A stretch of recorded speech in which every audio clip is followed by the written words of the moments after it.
بسم اللہ الرحمن الرحیم۔ شروع اللہ کے پاک نام سے جو بڑا مہربان اور نہایت رحم کرنے والا ہے۔ کملی والے آقا صلی اللہ علیہ وآلہ وسلم کے پیارے غلاموں، السلام علیکم۔ محترم سامعین، امام العارفین، مجدد اعظم اور سلسلہ نوشاہیہ کے بانی حضرت سید نوشو پاک گنج بخش رحمۃ اللہ کی زندگی کے حالات اور واقعات کی قسط نمبر 6 میں آپ سب کو ایک مرتبہ پھر سے خوش آمدید۔ حضرت سخی سلیمان نوری رحمت اللہ نے حضرت سید نوشو گنج بخش رحمت اللہ کو نوشہرہ تار رڑا میں دین کی تبلیغ کرنے کی ہدایت کر دی، اور آپ رحمت اللہ مرشد و مربی کے حکم پر رشد و ہدایت کے فرائض ادا کرنے لگے۔ لوگ دور دراز سے آپ رحمت اللہ کی تعلیمات اور کرامات کا ذکر سن کر آنے لگے۔ آپ رحمت اللہ روحانی تربیت کے ساتھ مریدین اور عوام کو اسلامی تعلیمات سے روشناس کراتے، جس کی وجہ سے آپ رحمت اللہ کی تبلیغی سرگرمیوں کا دائرہ پھیلنے لگا۔ ایک روز حسب معمول آپ مرشد و مربی کی زیارت کے لیے گئے اور عرض کی، حضرت جی، آپ کے حکم پر خاکسار نوشہرہ تار رڑا میں دین کی خدمت کا فرض ادا کر رہا ہے۔ میرے دل میں ایک خیال پیدا ہوا ہے، اگر اجازت ہو تو عرض کروں؟ حضرت سخی سلیمان نوری رحمت اللہ دھیرے سے مسکرائے۔ حاجی محمد، ہم سے بات کرنے سے پہلے آپ کو اجازت لینے کی ضرورت نہیں ہوتی۔ حضرت جی، میں اب نوشہرہ تارڑا کو تبلیغی مرکز تو بنا رہا ہوں، کیا کسی اور جگہ یہ مرکز منتقل نہ کر دیا جائے؟ یہ کہہ کر آپ رحمت اللہ نے سر جھکا دیا۔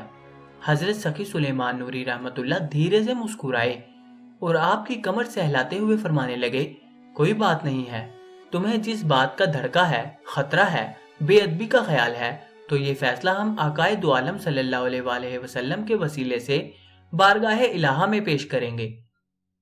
حضرت سید نوشو گنج بخش رحمت اللہ کے ذہن میں خدشہ پیدا ہوا کہ ان کی بڑھتی ہوئی تبلیغی سرگرمیوں کی وجہ سے کہیں دوسرے بزرگان دین کے سجادہ نشینوں کو ناگواری محسوس نہ ہو۔ حضرت سخی سلیمان نوری رحمت اللہ آپ رحمت اللہ کا مدعا جان گئے اور کہا، اچھا، یہ معاملہ اب کل دیکھیں گے۔ اگلے روز نماز فجر کے بعد آپ رحمت اللہ نے حضرت سید نوشو گنج بخش رحمت اللہ کو اپنے حجرے میں بلایا اور نہایت پرجوش انداز میں ان کا استقبال کیا۔ پھر اپنے پہلو میں اپنی مسند پر بٹھا کر کہا، حاجی محمد، آپ ساری فکریں چھوڑ دیں اور دین کی خدمت کے لیے خود کو وقف کر دیں۔ دربار رسالت صلی اللہ علیہ وآلہ وسلم سے آپ رحمت اللہ کی منظوری مل گئی ہے۔ حضرت سید نوشو گنج بخش رحمت اللہ نے عقیدت و احترام سے مرشد کے ہاتھوں کو بوسہ دیا تو حضرت سخی سرکار بولے، حاجی محمد، آپ کے جانے کے بعد ہم رات بھر اللہ کے حضور آپ رحمت اللہ کے لیے دعا کرتے رہے۔ تہجد کے بعد آنکھ لگ گئی تو ہم نے خواب میں کیا دیکھا کہ تمہارے اور ان تمام بزرگوں کے درمیان چوگان کے کھیل کا مقابلہ ہو رہا ہے۔ اللہ کے کرم سے تم گیند کو جو ضرب لگاتے ہو تو وہ سرزمین ہند سے باہر تک نکل جاتی ہے، اس کے بعد دوبارہ ضرب لگاتے ہو تو بخدا کیا دیکھتا ہوں، گیند کندھار اور خراسان کی فضاؤں کو چیرتی ہوئی آگے ہی آگے نکل جاتی ہے۔ مجھے یہ دیکھ کر خوشی ہوئی کہ کھیل میں شریک اس خطے کے تمام ولیوں کے چہروں پر مسکراہٹ کھل اٹھی ہے اور سب تمہیں ایسی زوردار ضربیں لگانے پر مبارکباد دے رہے ہیں۔ میں سمجھتا ہوں کہ اس خواب کی جو تعبیر کی جا سکتی ہے وہ یہ ہے کہ ان بزرگوں کو تمہارے سلسلے کی تبلیغ پر کوئی اعتراض نہیں ہوگا، بلکہ وہ بسیط احترام کہتے ہیں کہ شریعت و طریقت کی تبلیغ کرنے کے لیے تم کو اپنا کردار ادا کرنا چاہیے، لہٰذا اب تم چندہ پریشان نہ ہونا، یہی علاقہ تمہاری سرگرمیوں کا مرکز ہوگا اور یہ سلسلہ اب تمہاری اولاد تک جاری و ساری رہے گا۔ آج سے ہم آپ کو نوشو کے نام سے بھی پکارا کریں گے۔ مرشد کی زبان سے نکلا یہ لفظ زبان زد عام ہو گیا۔ حضرت سخی سلطان نوری رحمت اللہ قادریہ سلسلے کے ایک بااثر بزرگ تھے۔ قاعدے کے مطابق تو حضرت سید نوشو گنج بخش رحمت اللہ خلافت حاصل کرنے کے بعد قادریہ سلسلے کو آگے بڑھانے کے نصب العین پر گامزن ہو گئے تھے، لیکن مرشد کی ہدایت اور عام اجازت ملنے کے بعد ان کا سلسلہ طریقت قادریہ نوشاہیہ کہلانے لگا۔ آپ رحمت اللہ کا سلسلہ کندھار و خراسان سے ہندوستان تک پھیل گیا۔ آپ کو شریعت و طریقت کے تمام علوم پر دسترست حاصل تھی، لہٰذا آپ ان اولیاء اللہ میں شمار ہوتے ہیں جنہوں نے صرف روحانیت ہی کو مرکز نہیں بنایا بلکہ دین الہہ کی بھرپور تبلیغ کا فریضہ انجام دیا۔ آپ رحمت اللہ تبلیغ کے لیے جس گاؤں سے گزرتے وہاں مساجد اور مدرسے تعمیر کراتے۔ آپ رحمت اللہ کے حلقہ ارادت میں پنجاب کی مقبول مذہبی اور روحانی شخصیت ملا عبد الحکیم سیالکوٹی بھی شامل تھے۔ حضرت سید نوشو گنج بخش رحمۃ اللہ کے سب سے چھوٹے صاحبزادے حضرت شیخ محمد ہاشم دریا دل رحمۃ اللہ حضرت ملا عبد الحکیم سیالکوٹی کے مدرسے میں تعلیم حاصل کرتے تھے۔ اس تعلق کے علاوہ ملا صاحب کی حضرت سید نوشو گنج بخش رحمۃ اللہ سے گہرا روحانی و قلبی تعلق تھا۔ حضرت سید نوشو رحمۃ اللہ سیالکوٹ جاتے تو جہاں جہاں پڑاؤ کرتے وہاں دین الہی کی تبلیغ کرتے۔ اس زمانے میں سیالکوٹ کے بہت سے دیہات ہندوؤں اور سکھوں کی ملکیت تھے۔ حضرت سید نوشو گنج بخش رحمۃ اللہ کی آمد پر ہندو اور سکھ آپ کا حسن سلوک دیکھ کر ازحد احترام کرتے۔ ایک بار آپ رحمۃ اللہ سیالکوٹ جاتے ہوئے کالا گھمنا نامی گاؤں میں پہنچے۔ یہ 4 ہندو بھائیوں کی جاگیر تھی۔ دوپہر کے وقت جب حضرت سید نوشو کالا گھمنا پہنچے تو آپ رحمۃ اللہ نے گاؤں کے باہر ایک ڈیرے پر پڑاؤ ڈالا اور ڈیرے والوں سے پانی مانگا۔ یہ ڈیرا اسی گاؤں کے زمیندار ہندو مالک کا تھا۔ زمیندار خود پانی لانے لگا تو آپ رحمۃ اللہ نے کہا، بھائی دیکھو، میں پہلی بار ادھر سے گزر رہا ہوں اور ابھی مجھے سیالکوٹ جانا ہے، مسافت کافی ہے، نماز ظہر کا بھی وقت ہوا چاہتا ہے، مجھے پانی لا دو کیونکہ میں وضو بھی کرنا چاہتا ہوں اور مجھے پیاس بھی لگی ہے، لیکن ایک بات یاد رکھنا، میں پانی کسی مسلمان کے ہاتھ سے ہی پیوں گا۔ زمیندار پریشان ہو گیا اور بولا، بابا جی میں تو ہندو ہوں، یہ گاؤں بھی ہندوؤں کا ہے۔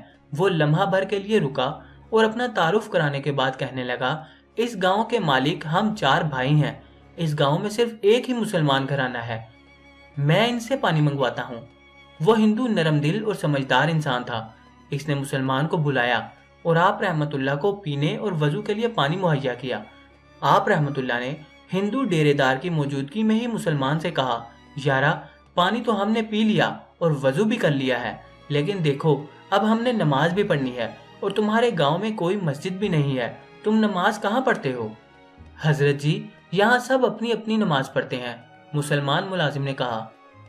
اچھا تو یہ بات ہے، آپ نے رنجیدہ ہو کر کہا، ٹھیک ہے بھائی، لیکن آج ہم جماعت کرائیں گے۔ مسلمان ہو تو رسول صلی اللہ علیہ وسلم کی شریعت کے احکامات پر بھی عمل کرنا چاہیے۔ آؤ اور دوسرے مسلمان بھائیوں کو بھی بلا لاؤ، آج ہم یہاں نماز ادا کریں گے۔ ملازم نے جلدی سے باقی ماندہ 2-3 مسلمان مردوں کو اکٹھا کیا اور آپ رحمت اللہ کے مریدین جو ہمہ وقت آپ کے ساتھ ہوتے تھے انہوں نے اذان بلند کی اور کالا گھمنا پہلی بار اللہ کے نام سے گونج اٹھا۔ اس دوران ہندو زمیندار نہایت تجسس و حیرت کی ملی جلی کیفیات سے آپ کو دیکھتا رہا۔ نماز کے بعد آپ رحمت اللہ نے محسوس کیا کہ کالا گھمنا کے ان معدود چند مسلمانوں کو وضو کی تیاری اور نماز کی ادائیگی کا صحیح طریقہ بھی نہیں آتا، لہٰذا آپ رحمت اللہ نے نماز کے بعد انہیں شاعر اسلامی سے آگاہ کیا اور پھر زمیندار کو اپنے پاس بلا کر کہا، آپ بہت بھلے انسان ہو، بہتر ہوگا کہ آپ بھلائی اور خیر کے مذہب کی طرف آ جاؤ، اب ہمارا یہاں آنا جانا لگا رہے گا، اب یا تو تم سب لوگ مسلمان ہو جاؤ تاکہ ہمیں یہاں قیام طعام اور معمول کی عبادت میں آسانی ہو سکے، یا پھر ہمارے لیے ان مسلمانوں کو کوئی بندوبست کرنے دو۔ آپ رحمت اللہ کے پر اسرار پندرانہ اور شفیقانہ انداز کا ہندو زمیندار پر اثر ہوا اور اس نے اپنے باقی 2 بھائیوں کو بھی بلایا اور انہیں صورتحال سے آگاہ کیا۔ تینوں بھائیوں نے اسلام قبول کر لیا، تاہم انہوں نے عذر پیش کرتے ہوئے کہا، سرکار ہمارا چوتھا بھائی چونکہ ہماری برادری کے معاملات دیکھتا ہے اس لیے ہم اسے اسلام قبول کرنے کا مشورہ نہیں دے سکتے، ورنہ ہماری ساری برادری ناراض ہو جائے گی۔ اللہ والیو، آپ نے ازحد شفقت سے کہا، مسلمان ہو جانے کے بعد تم سب کی برادری ایک ہے، اسلام میں رنگ و نسل اور برادریوں کی وجہ سے امتیاز نہیں برتا جاتا۔ اگر آج تمہارا بھائی صرف تمہاری برادری کو یکجا رکھنے کی خاطر مسلمان نہیں ہونا چاہتا تو اس کا معاملہ اللہ پر ہے، مجھے ڈر ہے کہیں وہ اکیلا ہی نہ رہ جائے۔ ہندو زمیندار اس وقت تو حضرت سید نوشو گنج بخش رحمت اللہ کی اس حقیقت اور معرفت کی رمز کو نہ جان سکے، لیکن ان کا بھائی جو مسلمان ہونے سے رہ گیا تھا اس کی نسل ہمیشہ ایک مرد تک محدود رہی، حتیٰ کہ پاکستان بننے کے بعد اس بھائی کی نسل بھارت چلی گئی۔ حضرت سید نوشو گنج بخش رحمت اللہ نے کالا گھمنا میں ایک مسجد تعمیر کی جو آج بھی موجود ہے۔ سارا گاؤں اسلام قبول کرنے کے بعد حلقہ ارادت میں آ گیا۔ سیالکوٹ کا یہ نواحی اور گھمن ذات کا ایک معروف گاؤں اب ایک بڑے قصبے کی حیثیت حاصل کر چکا ہے۔ سیالکوٹ کا ایئرپورٹ اس سے چند کلومیٹر کے فاصلے پر ہے۔ حضرت سید نوشو گنج بخش رحمت اللہ کے پیروکاروں کی ایک بڑی تعداد نسل در نسل سے یہاں آباد ہے۔ حضرت سید نوشو گنج بخش رحمۃ اللہ نے ہندوستان میں تبلیغ اسلام کو اپنی زندگی کا محور بنا لیا تھا اور تلوار کی بجائے دلوں کو فتح کرتے رہے۔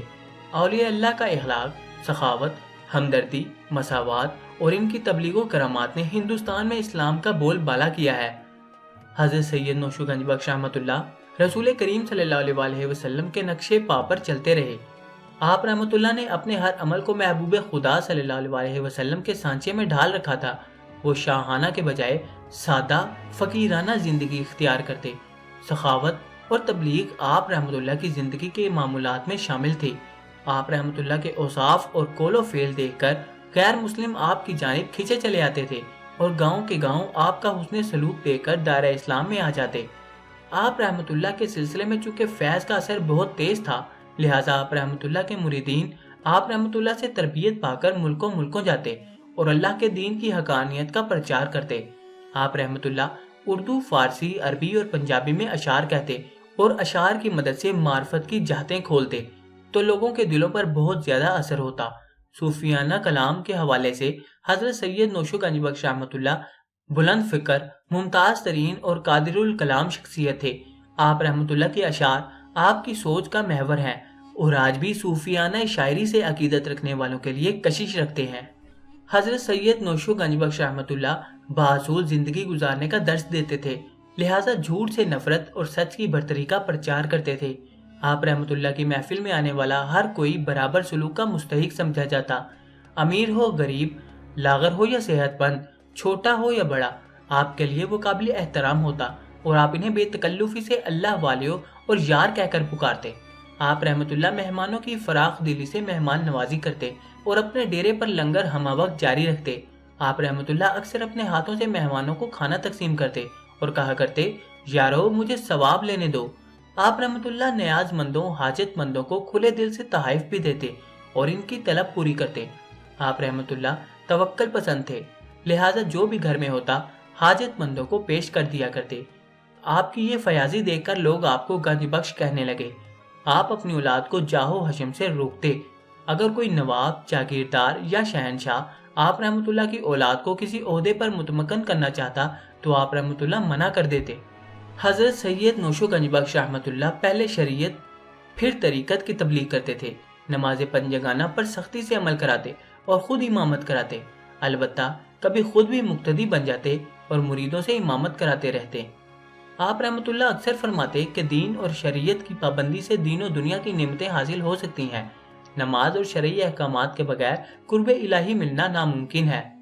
آپ کا ایک پنجابی شعر ہے، پنج نمازاں پنج وقت پنجے رکن اسلام، سچا سدھا ہوئی کے جھک جھک کر سلام۔ حضرت سید نوشو گنج بخش رحمۃ اللہ جیسی روحانی شخصیت نے ہندوستان کے غریب، ذات پات اور نسلی تعصبات میں دھسی ہوئی قوم کے لیے امید کی روشنی ثابت ہوئی تھی۔ آپ رحمۃ اللہ نے تبلیغ کا دائرہ گجرات تک محدود نہیں کیا تھا، بلکہ ہندوستان سے باہر دوسرے ملکوں میں بھی شریعت و طریقت کے چراغ روشن کر دیے تھے۔ انگریز محقق پروفیسر آرنلڈ آپ رحمۃ اللہ کی غیر معمولی روحانی شخصیت کا بھی قائل ہوا اور اس نے اپنے کتاب میں لکھا کہ پنجاب میں حاجی محمد رحمۃ اللہ کی تبلیغ کے نتیجے میں 2 لاکھ افراد مسلمان ہو گئے۔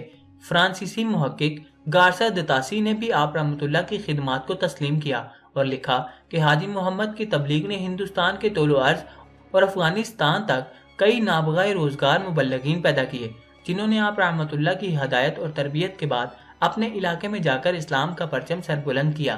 حضرت سید نوشو گنج بخش رحمۃ اللہ اپنے خلفاء کو دین اسلام کی تعلیم و تربیت کے ساتھ ساتھ سخت روحانی مجاہدے کراتے تھے۔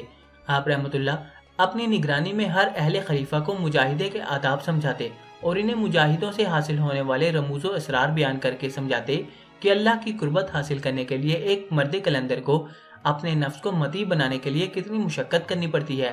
آپ رحمۃ اللہ نے بذات خود اپنے مرشد کریم حضرت سخی سلیمان نوری رحمۃ اللہ کے زیر سرپرستی چلے اور مجاہدے کیے تھے۔ بھلوال میں آج بھی آپ رحمۃ اللہ کی چلاگاہ محفوظ ہے اور لوگ وہاں عبادت و ریاضت اور زیارت کے لیے جاتے ہیں۔ حضرت سخی سلیمان نوری رحمۃ اللہ نے آپ رحمۃ اللہ سے بیعت لینے کے بعد آپ کی باطنی تربیت کا بیڑا اٹھایا، اور جب آپ رحمۃ اللہ مرشد و مربی کی نگاہ ڈالنے سے مست ہو گئے تھے تو آپ رحمۃ اللہ کو حضرت سخی سلیمان نوری رحمۃ اللہ نے اپنی خانقاہ کے پاس ہی چلاگاہ میں بٹھا دیا تھا، بیان کیا جاتا ہے کہ آپ رحمت اللہ 3 مہینے تک صرف ایک پہلو میں لیٹے رہے۔ آپ رحمت اللہ اللہ کا ذکر کرتے اور حالت مست میں آ جاتے۔ ان تینوں مہینوں میں آپ رحمت اللہ کا استغراق بڑھتا چلا گیا۔ حضرت سید نوشو گنج بخش رحمت اللہ اپنے خلفاء سے اس واقعے کا ذکر کیا کرتے اور فرماتے، یارو رب سونا مہربان، آقا دو جہاں کے دربار سے منظوری ہو اور مرشد تگڑا ہو تو قرب الہ کے خواہش مندوں کے ہاتھ کچھ نہ کچھ آ ہی جاتا ہے۔ اللہ بے نیاز اور اپنے سے محبت و عشق کرنے والوں کو بہت نوازتا ہے، لیکن بندے کے اندر اللہ کی قربت کی غرض ہونی چاہیے۔ قرب الہ کے اگرچہ دنیاوی معاملات میں اپنے ہر معمول کو راہ راست پر رکھنا چاہیے اور حکم الہ اور شریعت کے دائرے سے باہر نہیں نکلنا چاہیے، لیکن جو لوگ سلوک کی منازل طے کرنا چاہتے ہیں انہیں تزکیہ نفس اور اللہ کے ذکر میں مستغرق رہنا چاہیے۔ یارو تمہارا باطن جب تک روشن نہیں ہوگا تم اسرار الہ کو سمجھنے سے معذور ہوگے، اور یہ باطن ذکر الہ اور نیت و اعمال میں اخلاص سے ہی ممکن ہے۔ حضرت سید نوشو رحمت اللہ کے خلفاء ہمہ وقت آپ رحمت اللہ کے پاس رہتے اور کوئی لمحہ ضائع کرنا گوارا نہیں کرتے تھے۔ آپ رحمت اللہ نے اپنے مریدین اور خلفاء میں جب یہ دیکھا کہ وہ علم و معرفت میں حریصانہ چشمک کا اظہار بھی کرتے ہیں تو آپ رحمت اللہ انہیں سختی سے منع فرماتے اور انہیں تحمل و بردباری اور آداب سکھاتے۔ آپ رحمت اللہ نے اپنے خلفاء کو اپنے فنون بھی منتقل کیے۔ آپ بخوبی جانتے تھے کہ ہندوستان میں ذات پات کا ایک بڑا سنگین سماجی مسئلہ ہے اور براہمن اچھوتوں کے ساتھ جانوروں سے بھی بدتر سلوک کرتے ہیں۔ وہ انسانوں کو حقیر اور حشرات الارض سے بھی کمتر خیال کرتے ہیں۔ ایک روز تبلیغ کے سلسلے میں آپ رحمت اللہ کشمیر جا رہے تھے۔ راستے میں پہاڑی علاقے کی سنسان جگہ پر آپ رحمت اللہ کی ملاقات ایک نہایت شکستہ حال نوجوان سے ہوئی۔ اس نے صرف لنگی پہن رکھی تھی مگر وہ بھی پھٹی ہوئی اور میلی کچیلی تھی۔ اس کے بدن کا گوشت ہڈیوں سے چپکا ہوا تھا، آنکھیں حسرت ناک اور اندر کو دھسی ہوئی تھیں، شکم تنگ اور سکڑا ہوا اور ٹانگیں شاخ بیت کی طرح تھیں۔ وہ زندہ تو تھا مگر اس کی حالت دیکھ کر مردے کا گمان ہوتا تھا۔ آپ رحمت اللہ نے اسے دیکھا تو دل بھر آیا۔ سب سے پہلے آپ رحمت اللہ نے اس کے حلق میں پانی کے قطرے ٹپکائے اور پھر اسے نہلا دھلا کر صاف کیا۔ آپ رحمت اللہ چونکہ طب و حکمت پر عبور رکھتے تھے، آپ رحمت اللہ کو اس کی جسمانی بیماری کے ساتھ ساتھ اس کے روحانی مرض کا بھی ادراک ہو گیا تھا۔ نگاہ مرد کلندر کو اللہ تبارک تعالیٰ بصیرت عطا فرما دیتا ہے۔ آپ رحمت اللہ نے اللہ کے حضور اس نوجوان کی صحت کے لیے دعا کی اور آپ رحمت اللہ کی کرامت سے وہ نوجوان جو اپنی ٹانگوں کو ہلا نہیں سکتا تھا سا پہر تک اٹھنے بیٹھنے کے قابل ہو گیا اور اس کی قوت گویائی بھی اس کا ساتھ دینے لگی۔ نماز عصر کے بعد آپ رحمت اللہ نے اسے اپنے پاس بلایا اور نہایت پندرانہ شفقت سے اس کے سر پر ہاتھ رکھا اور فرمایا، میرے مولا، میرے سونے اللہ، تو بے شک کریم اور رحیم ہے۔ یہ نوجوان تیرے فضل سے چلنے اور بولنے کے قابل ہو گیا ہے۔ اے میرے مولا کریم، تو عاجز کے گناہ معاف کر دے۔ یہ مظلوم انسان تیری رحمت اور عطا کا طلبگار ہے۔ آپ رحمت اللہ کی رقت امیز دعا کا نوجوان کے دل پر گہرا اثر ہوا اور وہ بے حال ہو کر آپ رحمت اللہ کے قدموں میں گر گیا۔ آپ رحمت اللہ نے پانی کے چھینٹے اس کے چہرے پر ڈالے اور اسے ہوش میں لا کر پوچھا، میرے بچے، میرا اللہ سب دیکھ رہا ہے، وہ دلوں کے بھید جانتا ہے، کیا تو بتا سکتا ہے تیرے ساتھ کیا ہوا ہے؟ وہ زارو قطار رونے لگا اور پھر اس نے بتایا، وہ ان پہاڑوں کے پیچھے واقع گاؤں میں رہتا تھا۔ اس علاقے میں براہمنوں کا راج تھا اور نیچی جات والوں کے ساتھ وہ اپنے جانوروں سے بھی کمتر سلوک کرتے تھے۔ یہ براہمن چوہوں کو بھی مقدس سمجھتے اور سانپ ان کے لیے اوتار کا درجہ رکھتے تھے۔ براہمنوں نے گاؤں کا مندر چوہوں اور سانپوں کے لیے مخصوص کیا ہوا تھا اور کوئی اچھوت اور نیچی جات والا اس مندر کے قریب بھی نہیں پھٹک سکتا تھا۔ البتہ اس نوجوان کی یہ ذمہ داری تھی کہ ہر روز براہمنوں کے دیوتاؤں اور اوتاروں کے لیے دودھ لاتا اور مندر کی چار دیواری کے پاس دودھ رکھ کر چلا جاتا۔ مندر کے پجاری دودھ اٹھا کر لے جاتے۔ بدقسمتی سے ایک روز وہ دودھ لے کر چار دیواری کے پاس رکھ آیا تو دودھ کا مٹکا اس کے ہاتھ سے گر گیا اور دودھ زمین پر بہہ گیا۔ پجاری شور مچاتے ہوئے کہنے لگے، ہائے پاپ کر دیا، ہائے تو نے کیا پاپ کر دیا؟ آج ہمارے دیوتاؤں کو دودھ نہ ملا تو بڑا غضب ہو جائے گا۔ یہ خبر براہمنوں کو پہنچی اور پھر اس نوجوان کو بے تحاشا مارا پیٹا گیا۔ جب انہوں نے سمجھا کہ یہ مر گیا ہے تو اسے یہاں پہاڑیوں کے پیچھے پھینک گئے۔ حضرت سید نوشو گنج بخش رحمت اللہ اس کی داستان سن کر غضب میں آ گئے اور بولے، انسان اشرف المخلوقات ہے، جو اللہ کی بنائی ہوئی مخلوق کی توہین کرتا ہے اللہ کے عذاب سے نہیں بچ سکتا۔ آپ رحمت اللہ اسی روز اس براہمنوں کے گاؤں میں گئے۔ آپ رحمت اللہ نے سب سے پہلے انہیں انسانی عظمت اور ذات پات کے فطروں سے آگاہ کیا۔ مندر کے پجاریوں نے آپ رحمت اللہ سے بہت حیل و حجت کی۔ لیکن آپ رحمۃ اللہ نے نرم و شائستگی اور اعلیٰ اخلاق کے ساتھ ان کو بھی سمجھایا۔ اللہ کی رحمت کے سبب آپ رحمۃ اللہ نے ان کے دلوں کو اپنی مٹھی میں لے لیا اور سارا گاؤں براہمنوں سمیت مسلمان ہو گیا۔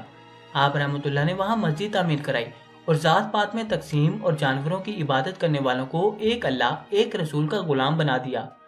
آپ رحمۃ اللہ نے اپنے ایک خلیفہ کو کچھ عرصہ اس بستی میں قیام کرنے کی ہدایت فرمائی تاکہ وہ انہیں دینی فرائض سے آگاہ کر سکیں۔ آپ رحمۃ اللہ نے اپنے خلیفہ کو خاص طور پر ہدایت فرمائی تھی، اللہ کے بندے یہ مظلوم لوگ ہیں، ان پر ظلم نہ کرنا اور ان کے حق میں ہمیشہ اللہ سے رحمت کی توفیق مانگنا۔ ہمارا کام تلوار چلانا نہیں ہے، ہم گردنیں کاٹنے نہیں نکلے، ہم نے دلوں کو فتح کرنا ہے اور دل اخلاق کریم سے ہی فتح ہو سکتے ہیں۔ اپنے سچے اور اعلیٰ اخلاق کے ذریعے سے ان لوگوں کی تربیت کرنا، اگر تم اس پر عمل کرو گے تو رب ذوالجلال تمہارے اور ہمارے گناہ بھی معاف فرمائے گا۔ سامعین محترم، ہمارے اس سلسلے سے وابستہ مزید احوال ہم آئندہ ویڈیو میں بیان کریں گے۔ ان دلچسپ ایمان افروز واقعات سے لمحہ بہ لمحہ آگاہ رہنے کے لیے ہمارے اس چینل کو سبسکرائب کر کے ساتھ موجود گھنٹی کے بٹن کو بھی لازمی دبا دیں۔ اب آپ سے ملاقات ہوگی انشاءاللہ تعالیٰ اگلی نئی ویڈیو میں، تب تک کے لیے اپنا خیال رکھیے گا۔ اللہ حافظ۔